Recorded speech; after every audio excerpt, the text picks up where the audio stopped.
Dari mana kita bisa menyembah Allah yang benar kalau kita tidak mengenal Dia? Sehingga praktek nyanyian yang mengatakan kitab atau Alkitab menghalangi pekerjaan Allah yang baru yang menurut saya sangat tidak alkitabiah.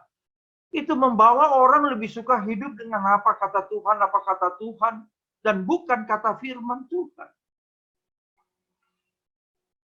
Ketika ortodoksi kita baik, kita bisa mengenal Allah melalui kitab suci. Dari mana saya bisa mengenal Allah?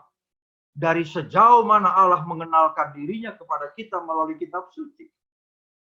Maka kita bisa menyembah Allah dengan benar.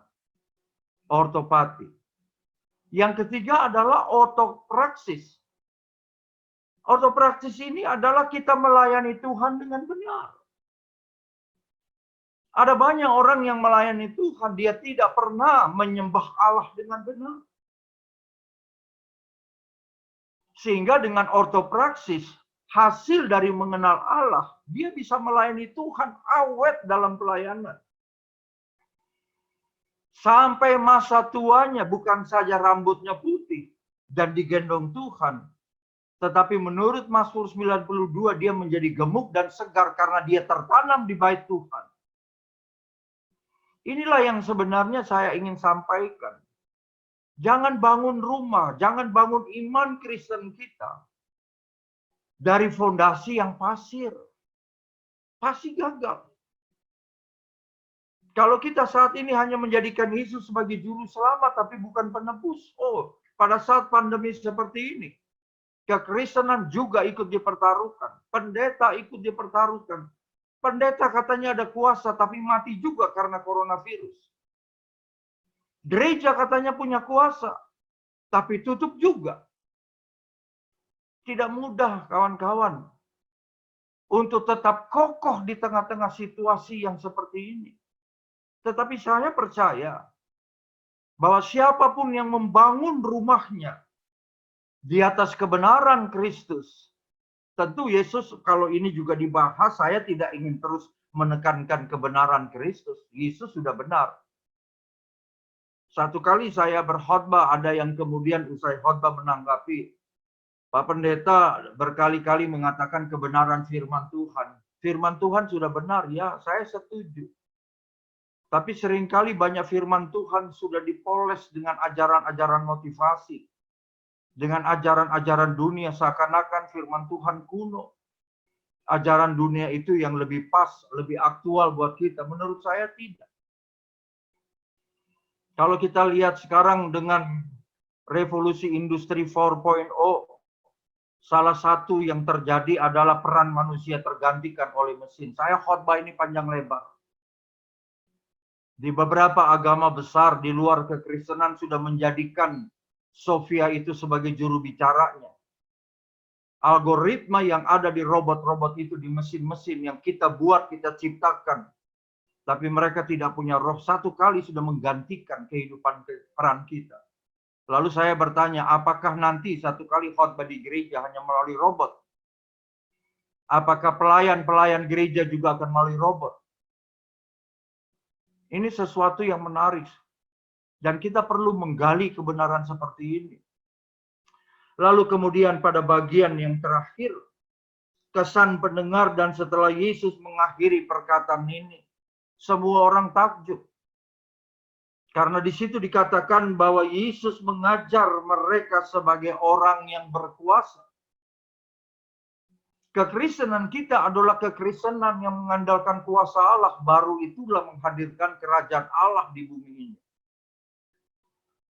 Kadang kita kawan-kawan seringkali berdoa setiap hari Minggu di gereja di mana kami beribadah.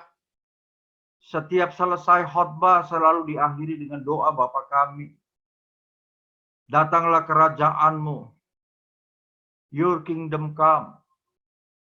Tapi saya seringkali kemudian mengulasnya dalam berbagai sisipan khotbah. Apakah saudara-saudara siap ketika kerajaan Allah itu tiba buat saudara?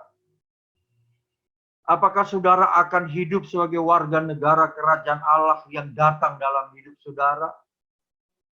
Apakah saudara mau diperintah oleh raja dari kerajaan Allah yang saudara berkata, datanglah kerajaan-Mu dan raja itu sudah hadir dan memerintahmu. Sehingga kembali kepada khotbah di bukit, Yesus sedang mengharapkan melalui pengajarannya terbangun sebuah masyarakat yang percaya kepadanya, yang mengikut dia.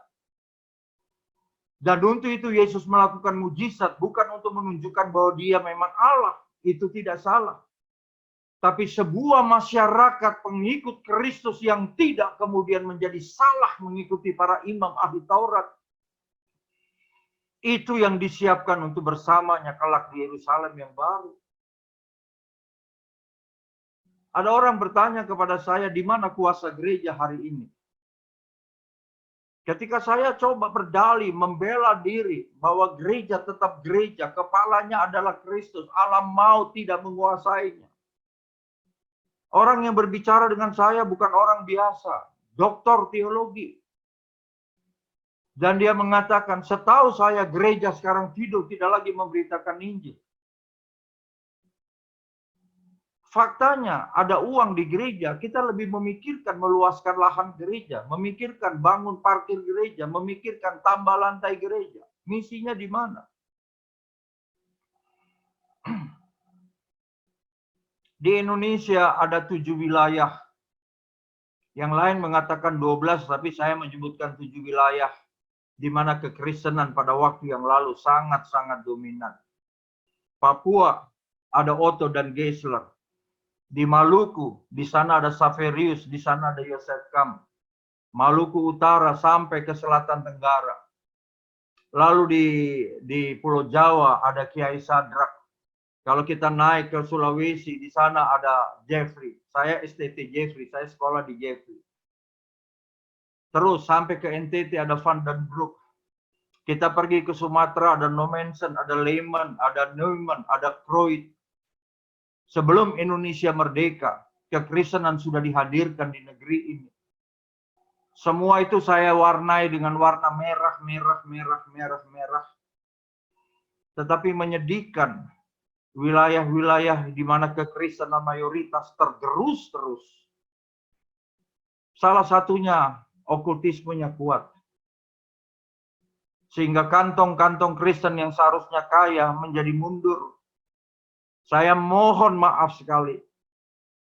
Dulu keluarga saya kalau mau cari asisten rumah tangga, pasti biasanya bicaranya dari Pulau Jawa. Sekarang cari dari NTT. Kenapa wilayah Kristen mundur? Saya bolak-balik ke Papua yang katanya mau merdeka. Kemarin saya baru bicara di sana. Minta kepada pemerintah supaya jangan terus-menerus kirim aparat keamanan yang bikin situasi Papua jadi tidak aman. Gereja-gereja di Eropa setelah Martin Luther abad ke-16 hanya dalam tempo 3 abad. Gereja-gereja tutup. Di Korea, Asia dianggap sebagai Korea wakil dari Asia. Tidak sampai 1 abad Korea rontok. Kalau di Korea, di Asia itu karena kebudayaan. Di Eropa karena sekularisasi. Amerika, gereja-gereja besar rontok. Kenapa seperti itu? Saudara, saya percaya ketika perikop yang terakhir kesan pendengar sebenarnya adalah sebuah reaksi. Kita mau taat apa tidak? Tapi menurut saya ini bukanlah soal pilihan mau apa tidak. Tapi ini adalah suatu keharusan. Saudara mau selamat, ikuti jalan yang sempit itu. Saudara mau selamat, saudara bangun rumah di atas batu. Ini bukan soal pilihan. Tetapi ketika kita masih merasa memiliki hak memilih, tentu beda dengan pilihan-pilihan yang kita kenal di dunia ini. Kawan-kawan, kita tidak akan mendapatkan yang terbaik.